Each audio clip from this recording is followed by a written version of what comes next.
এই হলো আমাদের গ্রীষ্মকালীন পেঁয়াজ। আপনারা না দেখলে বুঝতে পারবেন না।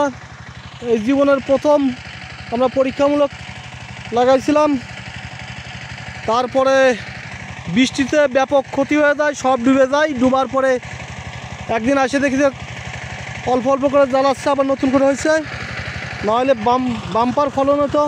পেঁয়াজ না, মনে হচ্ছে যে আপেল আপেল। এক একটা পেঁয়াজ না যেন আপেল। এক একটা 250 গ্রাম সাইজ হয়েছে, এক একটা 250 গ্রাম সাইজ পেঁয়াজ, গ্রীষ্মকালীন পেঁয়াজ। আজকে ডিসেম্বরের 24 তারিখে আপনারা দেখেন আমাদের গ্রীষ্মকালীন পেঁয়াজ, ব্যাপক পেঁয়াজ। আল্লাহ যদি নেয় আর মুড়ি কাটার দিন শেষ। এখন আর মুড়ি কাটার পেঁয়াজের কোনো বেল হবে না।